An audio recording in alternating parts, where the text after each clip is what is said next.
미국이 발칵 뒤집혔습니다. 700조 원, 한국 1년 예산의 절반에 달하는 천문학적 금액의 AI 프로젝트를 삼성이 가져갔기 때문입니다. 엔비디아의 미팅에 3번 연속 거절된 그 삼성전자 말입니다. 월스트리트는 조롱했죠. 실패한 회사가 무슨 700조냐고. 하지만 불과 72시간 만에 상황은 완전히 뒤집혔습니다. 오픈AI의 샘 올트먼이 직접 서울로 날아왔고 AMD가 엔비디아를 손절했으며 미국 정부까지 나섰습니다. 심지어 그들은 이렇게 말했죠. 포기하지 않는 정신을 배웠다. 한국 없이는 불가능했을 것이다. 도대체 무슨 일이 있었던 걸까요? 실패를 딛고 일어나 미국 빅테크를 무릎 꿇린 대한민국 반도체의 놀라운 역전 드라마 지금 시작합니다. 잠깐만요. 시작하기 전 지금 어디서 시청 중인지 댓글로 공유해주세요. 금요일 오후 4시 47분. 김 과장님, 지금 당장 회장실로 오래요. 전화를 끊고 나서도 손이 계속 떨렸습니다. 3일 전 AMD에서 보낸 극비 문서가 떠올랐죠. 첫 페이지에 적힌 숫자가 아직도 생생했어요. 700조 원. 미국이 5년간 인공지능 인프라에 투자하기로 한 금액이었습니다. 하지만 회장실 문을 열었을 때 저는 예상치 못한 광경을 봤습니다. 샘 올트먼이 서 있었어요.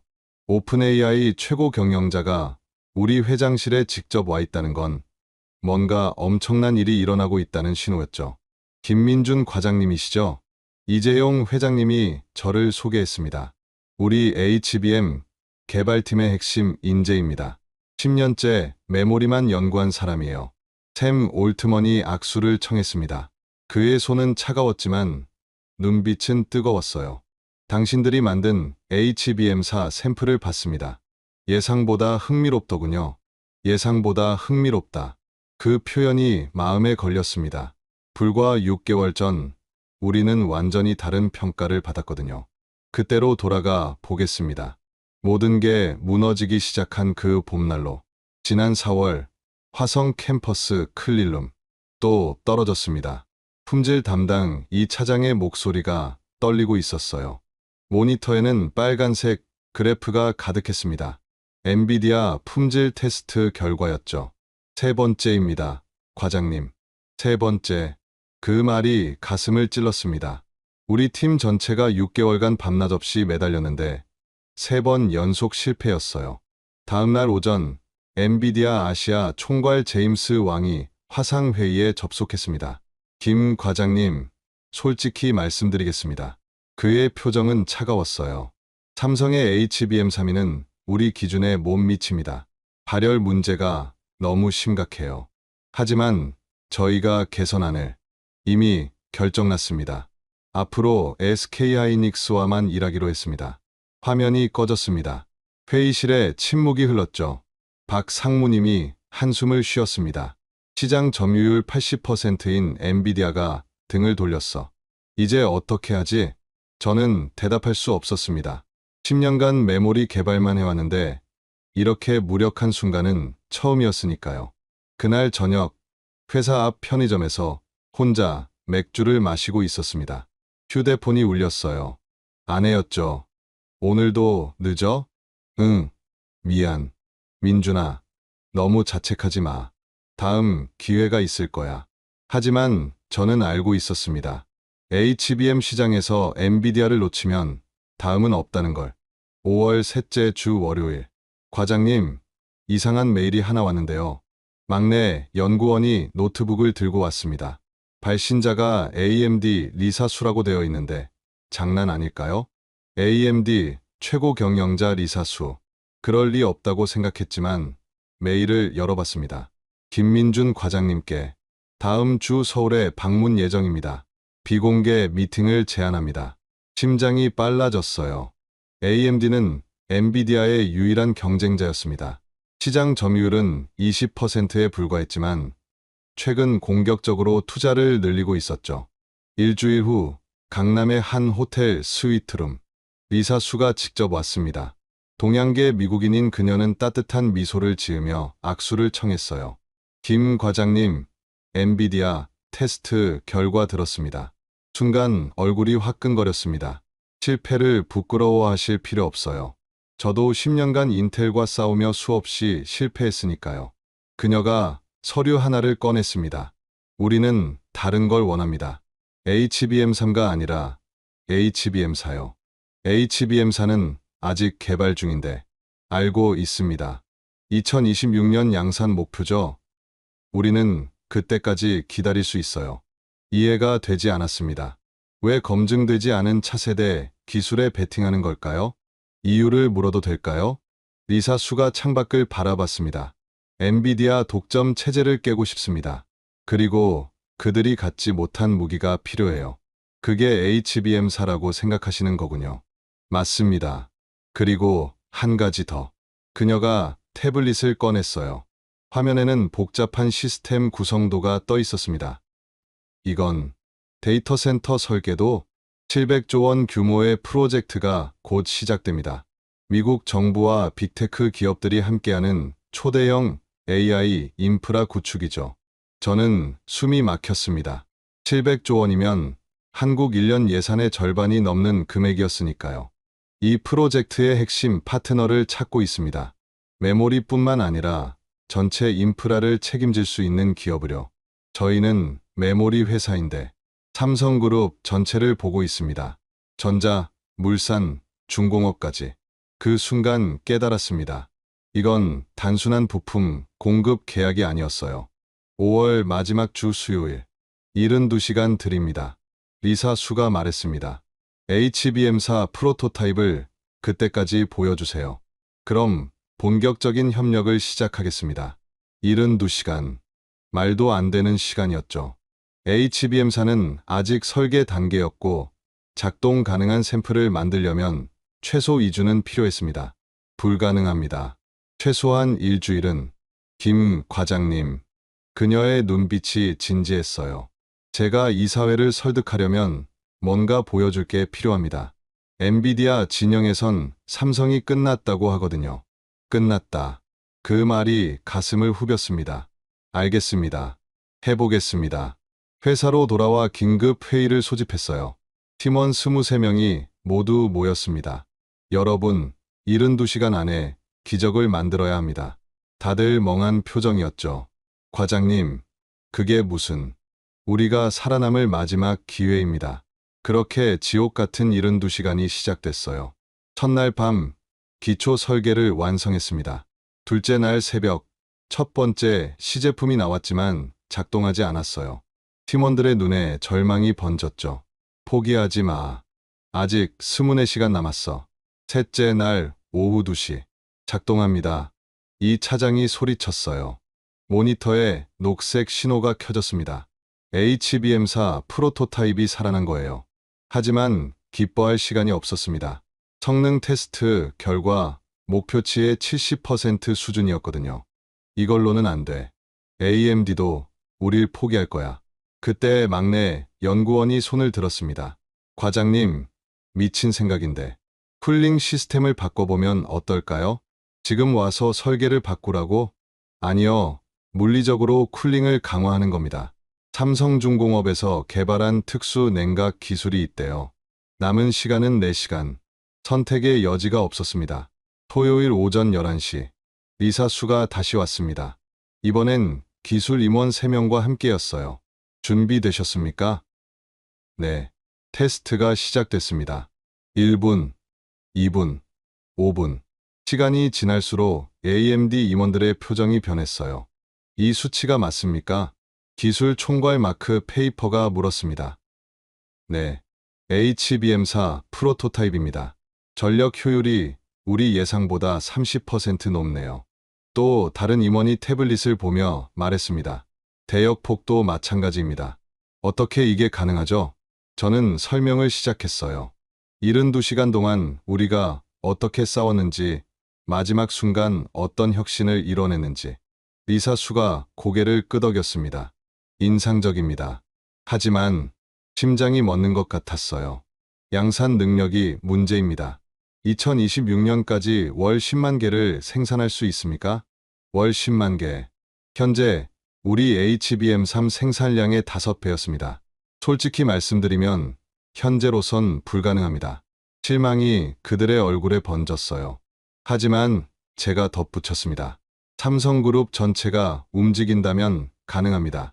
무슨 의미인가요?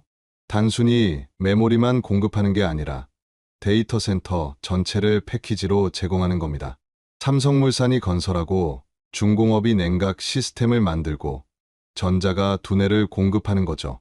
마크 페이퍼가 리사 수를 받습니다. 흥미로운 제안이네요. 리사 수가 잠시 생각에 잠겼다가 말했어요. 일주일 시간을 드리겠습니다. 구체적인 계획을 가져오세요. 월요일 오전 서초 삼성타운 그룹 전략회의가 열렸습니다. 각 계열사 대표들이 모인 자리였죠. 저 같은 과장이 참석하는 건 이례적이었어요. 이재용 회장님이 직접 회의를 주재했습니다. 오늘 김민준 과장이 특별한 제안을 할 겁니다. 모두 들어주시기 바랍니다. 떨리는 마음으로 프레젠테이션을 시작했어요. 700조 프로젝트. 미국이 추진하는 역사상 최대 규모의 AI 인프라 사업입니다. 삼성물산 대표가 손을 들었습니다. 그래서 우리가 뭘 해야 하는 건가요? 통합 솔루션을 제공해야 합니다. 물산은 데이터 센터 20개를 5년 안에 건설하고 중공업은 혁신적인 냉각 시스템을 개발해야 합니다. 그게 가능하다고 보십니까? 삼성중공업 대표가 물었어요. 어차피 조선업이 어려운 상황 아닙니까? 새로운 돌파구가 필요하지 않으실까요? 분위기가 싸늘해졌습니다. 감히 과장이 대표들에게 이런 말을 하다니. 하지만 이재용 회장님이 말했습니다. 계속하세요. 삼성중공업의 선박 건조 기술을 응용하면 세계 최고의 냉각 시스템을 만들 수 있습니다. 거대한 배를 만드는 기술로 거대한 데이터 센터를 시키는 거죠. 중공업 대표의 표정이 변했어요. 실제로 그런 기술 개발을 검토 중이긴 합니다. 그리고 물산은 이미 중동에서 초대형 건설 프로젝트 경험이 있으시죠? 물산 대표가 고개를 끄덕였습니다. 하지만 데이터 센터는 일반 건물과 다릅니다. 그래서 협력이 필요한 거예요. 전자가 설계하고 물산이 짓고 중공업이 특수 설비를 만드는 겁니다. 회의실에 잠시 침묵이 흘렀어요. 이재용 회장님이 입을 열었습니다. 이건 단순한 사업이 아닙니다. 삼성의 미래가 걸린 일이에요. 그는 일어서서 창밖을 봤습니다. 30년 전 우리는 메모리 사업에 뛰어들 때도 무모하다는 소리를 들었습니다. 하지만 지금 세계 1위입니다. 다시 우리를 돌아봤어요. 이번엔 더 큰 도전입니다. 하지만 할 수 있다고 믿습니다. 그렇게 태스크포스 팀이 구성됐습니다. 세계 계열사에서 50명의 정예 인력이 모였죠. 6월 첫째 주 목요일. 큰일 났습니다. 이 차장이 뛰어들어왔어요. 엔비디아가 움직였어요. 젠슨 황이 직접 한국에 온대요. 젠슨 황. 엔비디아 창업자이자 반도체 업계의 황제라 불리는 인물이었죠. 우리가 AMD와 접촉한 걸 알았나? 그런 것 같습니다. 내일 SK하이닉스와 공개 미팅을 한대요. 다음 날 뉴스는 엔비디아 일색이었습니다.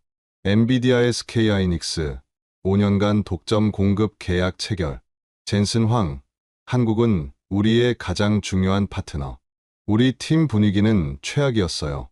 이제 끝났네요. AMD도 우릴 포기할 거예요. 하지만 오후에 뜻밖의 전화가 왔습니다. 리사 수였어요. 김 과장님, 뉴스 보셨죠? 네.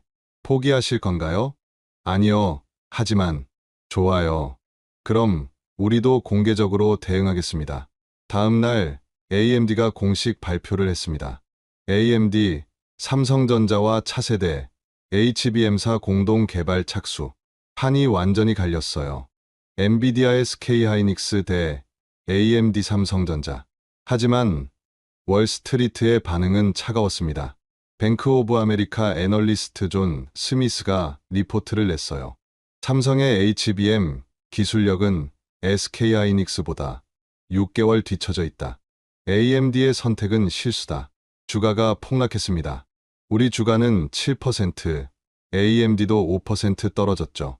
그날 밤, 팀 회식 자리. 과장님, 우리가 잘못된 선택을 한 건 아닐까요? 막내가 물었어요. 글쎄, 하지만 이미 시작했잖아. 끝까지 가보자. 6월부터 11월까지 우리는 전쟁을 치렀습니다. 매일 새벽 2시까지 연구실에 불이 켜져 있었어요. HBM 내 개발은 생각보다 훨씬 어려웠죠. 8월 중순 첫 번째 위기가 왔습니다. 수율이 30%밖에 안 됩니다. 생산팀장이 보고했어요. 100개 만들면 30개만 정상 작동한다는 뜻이었죠. 이래서는 양산이 불가능해요. 리사 수가 직접 화상회의에 들어왔습니다. 김 과장님, 우리 이사회에서 압박이 심합니다. 10월까지 수율 60%를 달성 못하면 말을 끝맺지 않았지만 의미는 분명했어요. 계약 취소. 그때 삼성중공업 팀이 아이디어를 냈습니다. 우리 조선소에서 쓰는 정밀 용접 기술을 응용해보면 어떨까요? 반도체의 조선 기술을? 원리는 비슷합니다. 극도로 정밀한 접합이 필요하다는 점에서요. 반신반의하며 시도했는데 놀랍게도 효과가 있었어요. 수율이 45%까지 올라갔죠. 9월 두 번째 위기. 중국이 움직였습니다. 전략팀장이 긴급 보고를 했어요. 화웨이가 자체 HBM 개발을 선언했고 AMD에 공급하겠다고 제안했대요. 가격은 우리의 절반이었습니다. 리사 수에게서 전화가 왔어요. 김 과장님, 설명이 필요합니다. 품질로 승부하겠습니다. 가격이 싸도 성능이 떨어지면 의미 없잖아요. 그래도 이사회를 설득하기 어렵습니다. 한 달만 더 주세요. 증명해 보이겠습니다. 10월 둘째 주. 드디어 수율 62%를 달성했어요. 하지만 진짜 시험은 이제부터였습니다. AMD의 차세대 칩 MI450에 우리 HBM사를 장착해 실제 성능을 테스트하는 거였죠. 테스트 장소는 오스틴의 AMD 본사였습니다. 제9장 결전의 날. 10월 마지막 주 화요일, 미국 텍사스 오스틴. AMD 본사 지하 테스트룸에 들어갔을 때 분위기가 심상치 않았어요. 김 과장님, 반갑습니다. 리사 수가 맞이했지만 그녀 뒤에 선 임원들의 표정은 차가웠죠. 오늘 테스트는 단순한 성능 평가가 아닙니다. 기술 총괄 마크가 말했어요. 경쟁사도 함께 테스트합니다. 경쟁사요? 마이크론입니다. 그들도 HBM사 샘플을 가져왔어요. 마이크론, 미국의 메모리 반도체 회사였죠.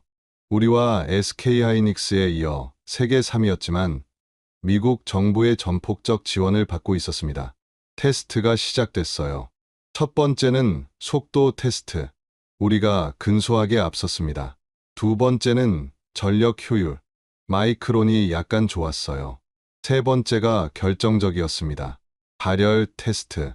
온도를 섭씨 85도까지 올리겠습니다. 극한 상황에서의 안정성을 보는 거였죠. 30분이 지났을 때 마이크론 제품에서 에러가 발생했어요. 우리 제품은 버티고 있었고요. 하지만 45분이 되자 우리 제품도 위험 신호를 보였습니다. 온도를 낮춰야 합니다. 마이크론 엔지니어가 말했어요. 아니요, 계속하세요. 제가 말했습니다. 과장님, 제품이 손상될 수 있어요. 믿습니다. 50분, 55분, 1시간, 테스트 종료합니다. 두 제품 모두 살아있었지만 데이터는 명확했어요. 우리 제품의 에러율이 마이크론의 3분의 1이었죠. 리사 수가 우리에게 다가왔습니다. 인상적이었습니다. 하지만 아직 끝이 아니에요. 무슨 말씀이신지. 이제 진짜 의사결정권자를 만나야 합니다. 그녀가 문을 열었어요. 그리고 저는 충격을 받았습니다. 샘 올트먼이 서 있었거든요. 10월 마지막 주 화요일, AMD 본사 지하 테스트룸. 샘 올트먼이 천천히 다가왔습니다. 그의 눈빛은 날카로웠지만 입가에는 미소가 있었어요. 김민준 과장님이시군요. 리사에게 많이 들었습니다. 그가 악수를 청했어요. 방금 테스트 결과 봤습니다. 예상보다 흥미롭네요. 또 그 표현이었습니다. 예상보다 흥미롭다. 칭찬인지 아닌지 애매한 그 경계선상의 평가. 하지만 그가 말을 이었어요. 저희가 원하는 건 단순한 메모리 칩이 아닙니다. 리사 수가 끼어들었습니다. 샘, 우리가 논의한 대로. 리사, 직접 들어보고 싶습니다. 샘 올트먼이 저를 똑바로 봤어요. 700조 프로젝트에 대해 들으셨나요? 대략적으로는 구체적으로 설명하죠. 향후 5년간 미국 전역에 20개의 초대형 데이터 센터를 건설할 예정입니다. 각각이 현존하는 가장 큰 데이터 센터의 10배 규모죠. 숨이 막혔습니다. 그런데 문제가 있습니다. 그가 태블릿을 꺼내 보여줬어요. 복잡한 열 분포도였죠. 이 규모의 데이터 센터는 원자력 발전소 하나와 맞먹는 전력을 소비합니다. 그리고 그만큼의 열을 발생시키죠. 마이크론의 기술 담당자가 끼어들었습니다. 그래서 우리가 준비한 솔루션이 잠시만요. 샘이 그를 제지했어요. 김 과장님, 삼성은 어떤 해법이 있습니까? 순간 머릿속이 하얘졌습니다. 우리는 메모리만 준비했는데 전체 시스템을 묻고 있었으니까요. 그때 떠오른 게 있었어요. 일주일 전 그룹 전략회의에서 나온 이야기였죠. 통합 솔루션을 제공할 수 있습니다. 통합 솔루션? 삼성전자가 두뇌를, 삼성물산이 건물을, 삼성중공업이 냉각 시스템을 담당하는 겁니다. 샘 올트먼의 눈빛이 변했어요. 계속 말해보세요. 특히 삼성중공업은 LNG, 운반선 건조 기술을 보유하고 있습니다. 영하 160도의 액화천연가스를 다루는 기술이죠. 이걸 역으로 응용하면 초대형 냉각 시스템을 만들 수 있다? 맞습니다. 그것도 에너지 효율적으로요. 회의실이 조용해졌습니다. 마이크론 담당자가 코웃음을 쳤어요. 조선 기술로 데이터 센터를 시킨다. 너무 비약 아닙니까? 하지만 샘 올트먼은 달랐습니다. 흥미롭네요. 실제 데이터가 있습니까? 일주일이면 시뮬레이션 결과를 보여드릴 수 있습니다. 그가 리사수를 봤어요. 어떻게 생각하십니까? 시도해볼 가치가 있다고 봅니다. 샘 올트먼이 고개를 끄덕였습니다. 좋습니다. 하지만 조건이 있어요. 첫째, 일주일 안에 실제 작동하는 프로토타입을 보여주세요. 샘 올트먼의 요구는 계속됐습니다. 둘째, 엔비디아보다 30% 이상 효율적이어야 합니다. 셋째, 2025년 1월까지 첫 번째 데이터 센터 착공이 가능해야 합니다. 마지막 조건에서 숨이 막혔어요. 지금이 10월 말이니 2달밖에 없었죠. 불가능해 보이신다면 하겠습니다. 제가 대답했어요. 단, 저희도 조건이 있습니다. 샘 올트먼이 눈썹을 올렸습니다. 들어보죠. 독점 계약은 아니더라도 최소 3년간의 우선 공급권을 보장해주세요. 그건 너무 긴데 700조 프로젝트를 위해 저희가 투자할 금액도 어마어마합니다. 리스크 분담이 필요해요. 그가 잠시 생각했습니다. 2년, 그 이상은 어렵습니다. 알겠습니다. 악수를 나눴어요. 하지만 마음은 무거웠죠. 2달 안에 불가능을 가능으로 만들어야 했으니까요. 한국으로 돌아오는 비행기 안, 이 차장이 물었어요. 과장님, 진짜 할 수 있을까요? 모르겠어. 하지만 안 하면 영원히 2등이야. 창밖의 구름을 보며 생각했습니다. 30년 전 삼성이 반도체 사업을 시작할 때도 모두가 불가능하다고 했죠. 하지만 지금 우리는 세계 1위 메모리 회사입니다. 이번에도 해낼 거야. 11월 첫째 주 월요일, 삼성 서초 사옥. 미쳤어요? 삼성중공업 기술이사가 소리쳤습니다. 일주일 안에 프로토타입이요. 최소 한 달은 걸립니다. 우리에게 선택권이 없습니다. 이재용 회장님이 직접 회의에 참석했어요. 이번 기회를 놓치면 다시는 없을 겁니다. 모든 자원을 동원하세요. 그렇게 세계사 연합 태스크포스가 결성됐습니다. 100명의 엔지니어가 한 곳에 모였죠. 첫 이틀은 설계에 집중했습니다. 삼성중공업 박 수석이 아이디어를 냈어요. LNG 탱크의 단열 기술을 반대로 적용하면 됩니다. 차가운 걸 보존하는 대신 뜨거운 걸 식히는 거죠. 이론적으론 가능한데 실제로는 해보지도 않고 포기하실 겁니까? 셋째 날 첫 번째 시제품을 만들었습니다. 실패였어요. 냉각 효율이 목표치의 절반도 안 됐죠. 재설계해야 합니다. 시간이 없어요. 그때 삼성물산 엔지니어가 손을 들었습니다. 중동에서 사막 한가운데 데이터 센터를 지은 적이 있습니다. 그때 사용한 공기 순환 기술을. 그거다. 넷째 날 밤 11시. 두 번째 프로토타입이 완성됐어요. 테스트 시작. 1분, 5분, 10분. 성공입니다. 효율 87% 달성. 환호성이 터졌지만 아직 끝이 아니었죠. 목표는 엔비디아 대비 130% 효율이었으니까요. 다섯째 날. 과장님, 리사수에서 전화 왔어요. 진행 상황을 묻네요. 아직이라고 전해요. 사실 불안했습니다. 시간은 촉박한데 목표치엔 못 미치고 있었으니까요. 여섯째 날 새벽 3시. 찾았습니다.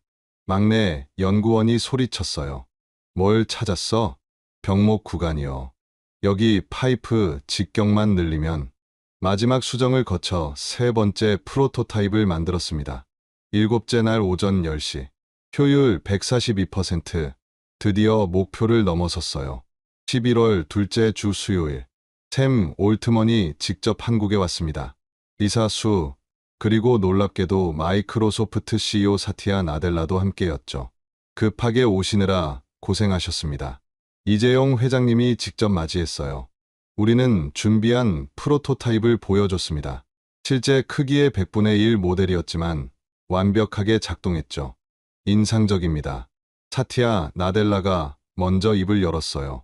하지만 실제 규모로 확대했을 때도 같은 효율이 나올까요? 시뮬레이션 결과를 보여드리겠습니다. 다음 1시간 동안 우리는 모든 데이터를 공개했습니다. 열 분포도, 에너지 효율, 건설 일정, 비용 분석까지. 샘 올트먼이 질문했습니다.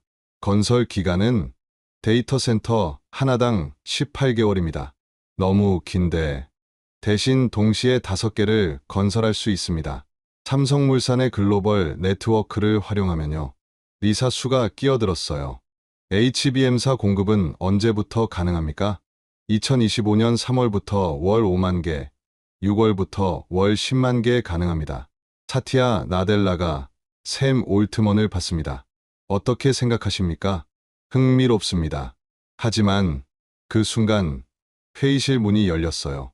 죄송합니다. 긴급 상황이라. 비서가 이재용 회장님께 귓속말을 했습니다. 회장님의 표정이 굳어졌어요.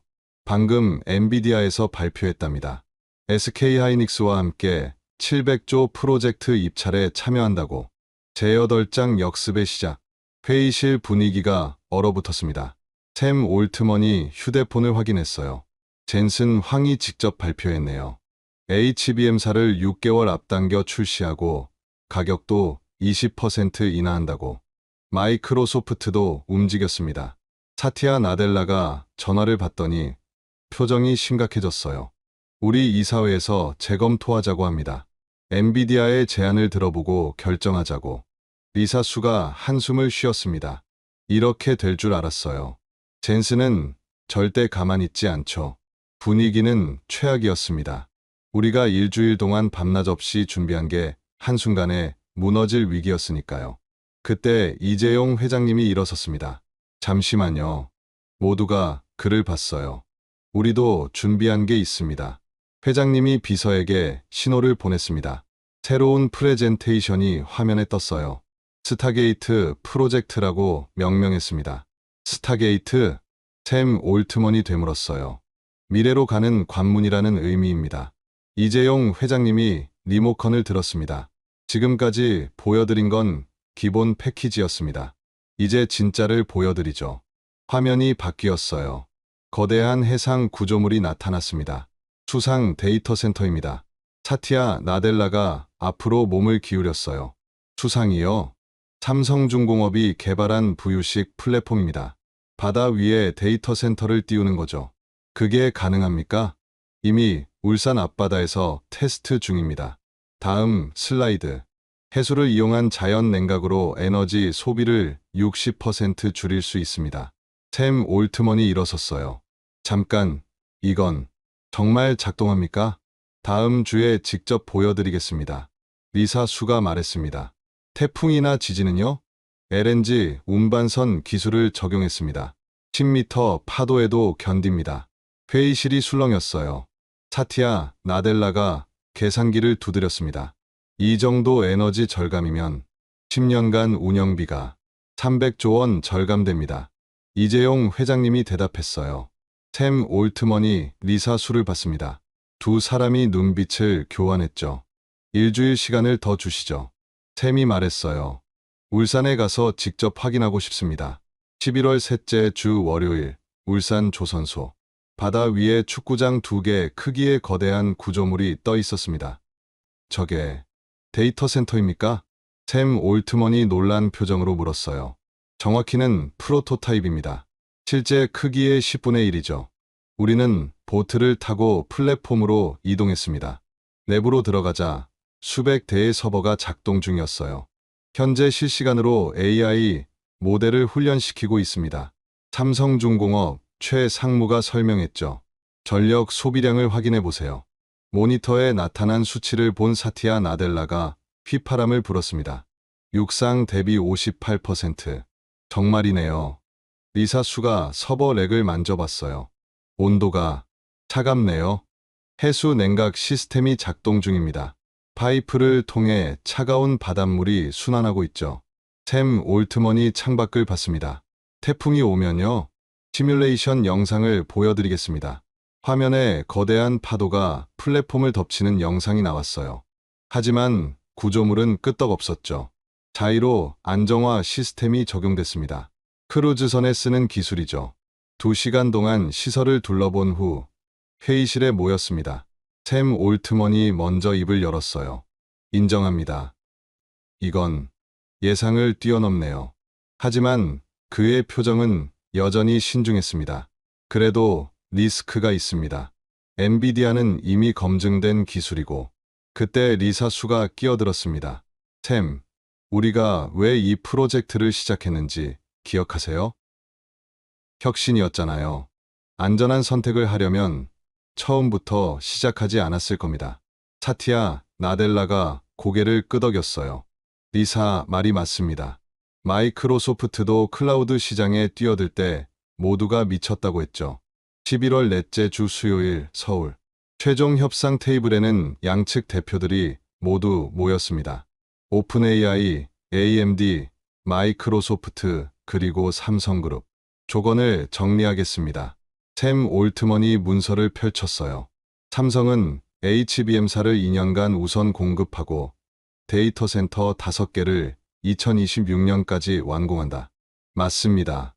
대신 우리는 초기 투자금 100조 원 중 30조 원을 선지급한다. 이재용 회장님이 고개를 끄덕였습니다. 그런데 샘이 말을 이었어요. 한 가지 더 필요합니다. 무엇입니까? 보증입니다. 만약 실패하면 분위기가 무거워졌어요. 이재용 회장님이 잠시 침묵했다가 말했습니다. 삼성전자 지분 5%를 담보로 걸겠습니다. 모두가 숨을 멈췄어요. 그 정도 지분이면 시가 20조 원이 넘었으니까요. 회장님, 옆에 있던 임원이 말렸지만 회장님은 단호했습니다.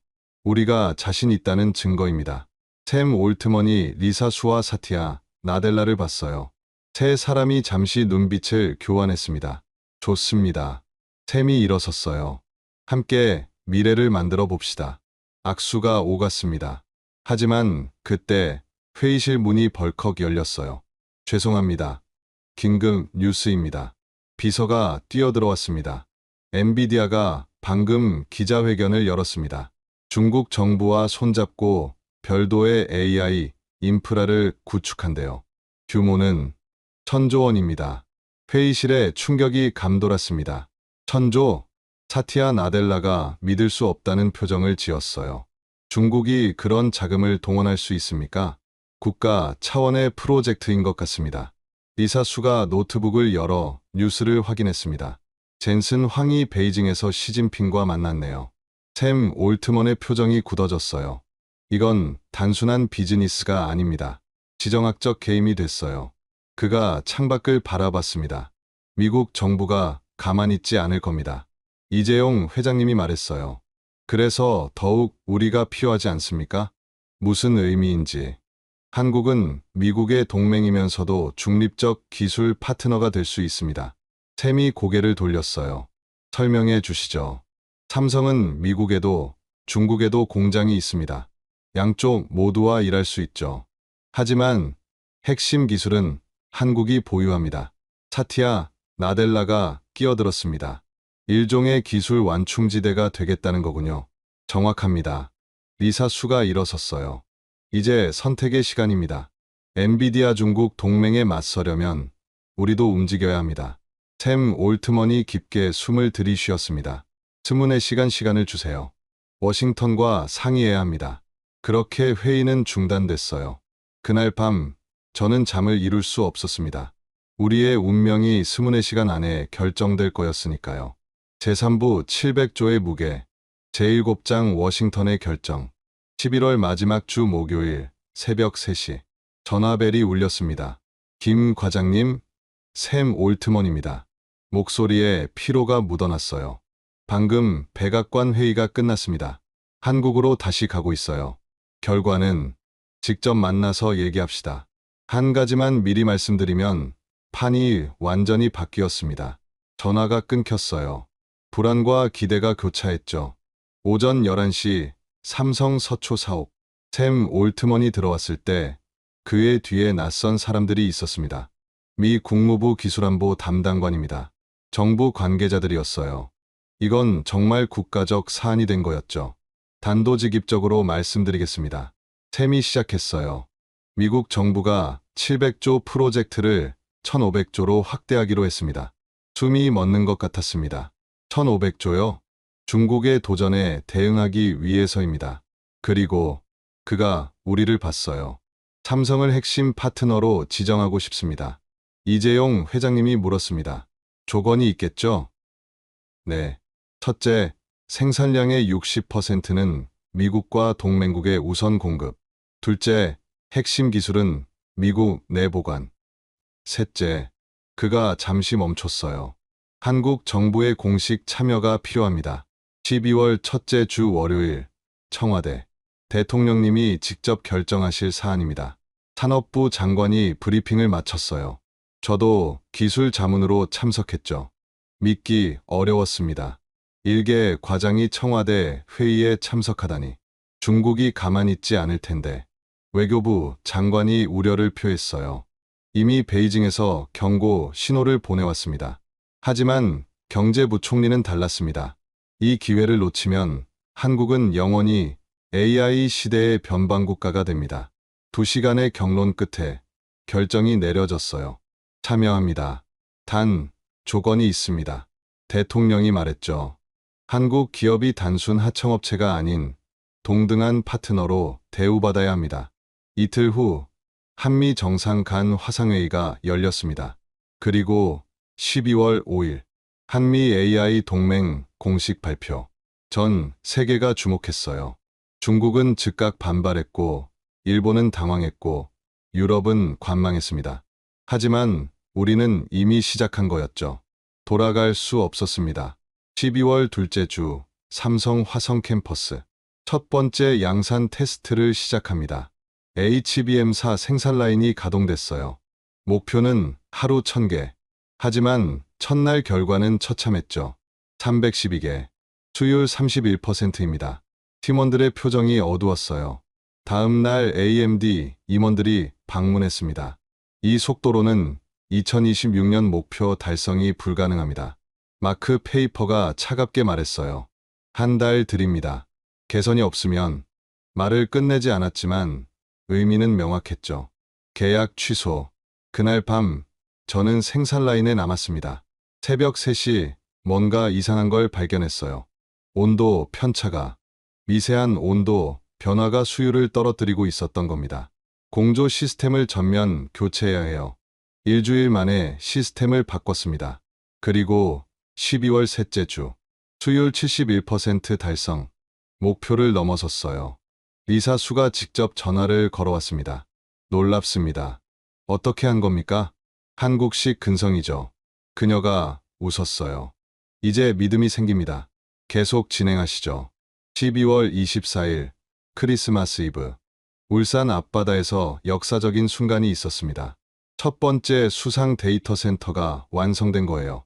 전원 공급 시작. 스위치가 켜지자 10만 대의 서버가 동시에 작동하기 시작했습니다.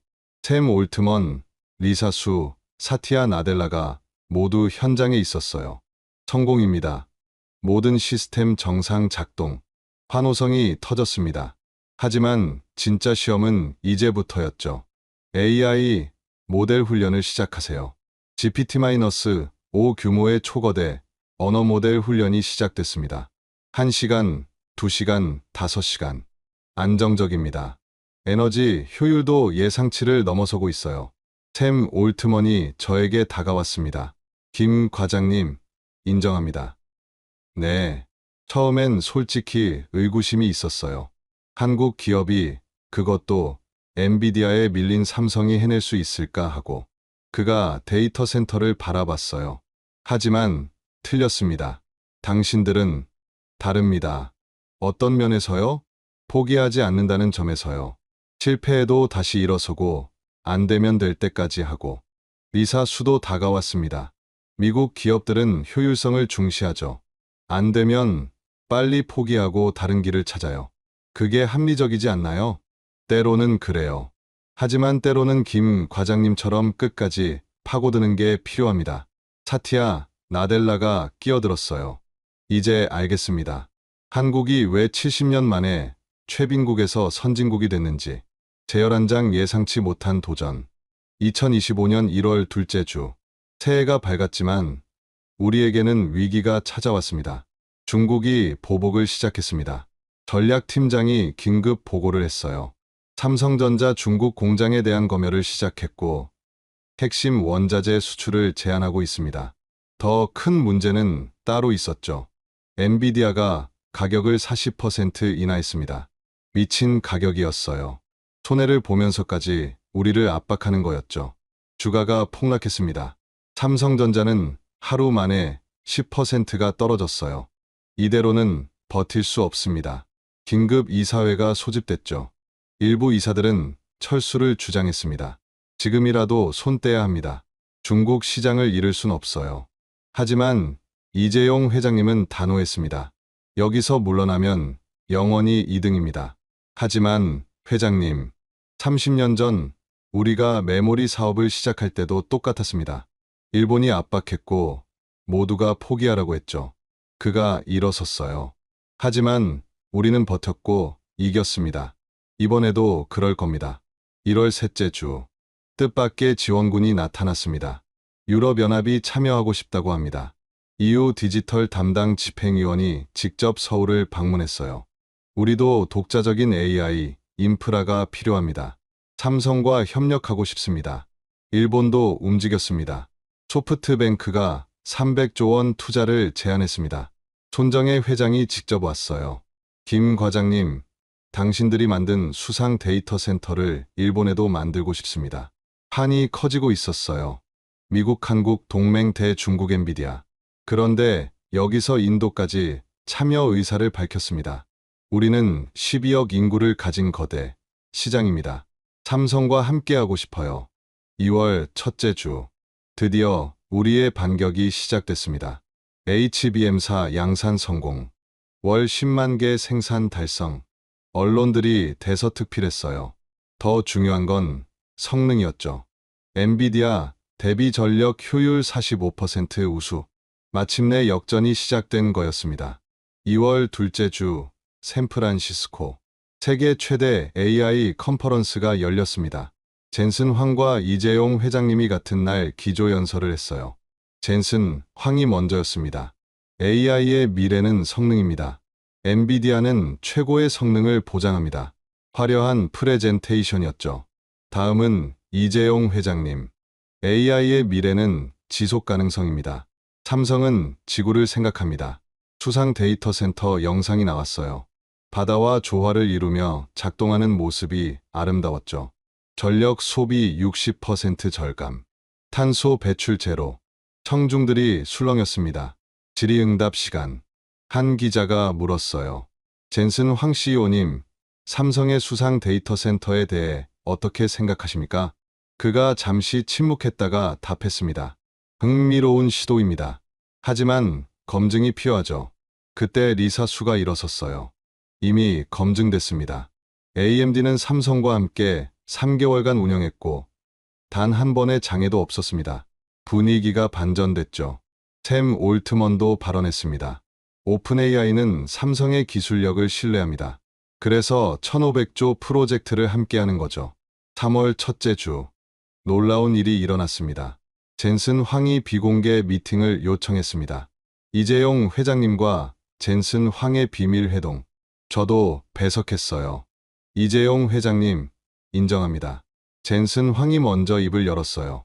삼성의 기술력을 과소평가했습니다. 특히 수상 데이터 센터는 정말 혁신적이네요. 그가 제안을 했습니다. 경쟁보다는 협력이 어떻습니까? 무슨 의미인지. 엔비디아의 GPU와 삼성의 HBM사를 결합하면 최고의 시스템을 만들 수 있습니다. 회장님이 미소 지었어요. 하지만 우리는 이미 AMD와 계약했습니다. 알고 있습니다. 하지만 미래는 열려 있죠. 두 거인이 악수했습니다. 경쟁자에서 미래의 파트너로. 4월 둘째 주, 드디어 첫 번째 성과가 나왔습니다. 스타게이트 데이터 센터 1호기 완공. 텍사스 오스틴 근해 축구장 20개 크기의 거대한 수상 데이터 센터가 완성됐어요. 오픈AI의 새로운 AI 모델이 이곳에서 훈련을 시작했죠. 이전보다 10배 빠른 속도로 학습 중입니다. 샘 올트먼이 직접 발표했어요. 이것이 가능한 이유는 삼성의 HBM사와 혁신적인 냉각 시스템 덕분입니다. 주가가 폭등했습니다. 삼성전자는 사상 최고가를 경신했고 AMD도 30% 올랐어요. 더 중요한 건 다른 기업들의 반응이었죠. 구글도 참여하겠습니다. 메타도요. 아마존도 합류합니다. 700조 프로젝트는 어느새 3000조 프로젝트가 되어 있었습니다. 10월, 1년 후, 저는 이제 상무가 됐습니다.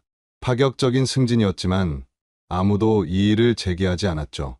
금요일 오후 4시 47분, 정확히 1년 전 그 시각, 샘 올트먼에게서 전화가 왔어요. 김 상무님, 축하드립니다. 무슨 일로? 방금 발표했습니다. 스타게이트 10호기까지 완공됐고 AI 훈련 비용이 90% 감소했다고. 그건 우리 모두가 이룬 성과죠. 맞습니다. 하지만 그가 잠시 멈췄어요. 한국이 없었다면 불가능했을 겁니다. 리사 수도 화상으로 연결됐습니다. 김 상무님, 우리가 처음 만났을 때 기억나세요? 엔비디아 테스트에서 떨어진 직후였죠. 그때 전 솔직히 반신반의했어요.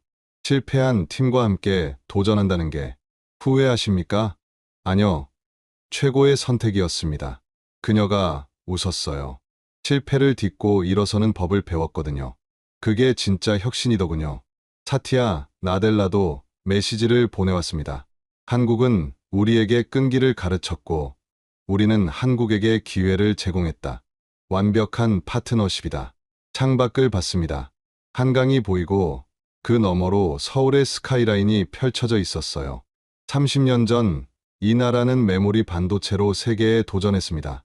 그리고 이제 AI 시대의 핵심 인프라로 또 한 번 도약했죠. 젠슨 황의 마지막 인터뷰가 떠올랐어요. 삼성과 한국에서 배운 게 있다. 기술력만으로는 부족하다. 진짜 필요한 건 포기하지 않는 정신이다. 휴대폰이 울렸습니다. 이재용 회장님이었어요. 김 상무, 다음 도전 준비됐나? 무엇이든지요. 이번엔 양자 컴퓨터야. 또 불가능하다고 하겠지만 해보겠습니다. 전화를 끊고 미소 지었습니다. 1년 전 우리는 벼랑 끝에 서 있었어요. 하지만 포기하지 않았고 함께 도전했고 결국 해냈습니다. 엔비디아도 AMD도 오픈AI도 그리고 삼성도 우리는 경쟁자였지만 결국 함께 성장했어요. 이것이 진짜 혁신이었습니다. 서로를 인정하고 배우고 함께 나아가는 것. 해가 지고 있었습니다. 하지만 우리의 도전은 이제 시작이었죠. 지금까지 엔비디아 테스트에 3번 연속 실패했던 삼성이 어떻게 700조 프로젝트의 주인공이 되었는지 그 놀라운 이야기였습니다. 포기하지 않는 한국의 힘이 세계를 움직일 수 있다는 것을 보여준 순간이었죠. 이 이야기를 주변에 널리 공유해 주세요. 우리가 가진 기술과 정신이 얼마나 대단한지 더 많은 사람들이 알아야 합니다. 작은 응원이 큰 자부심을 만듭니다. 구독과 좋아요도 부탁드립니다. 지금까지 터칭 스토리였습니다. 감사합니다.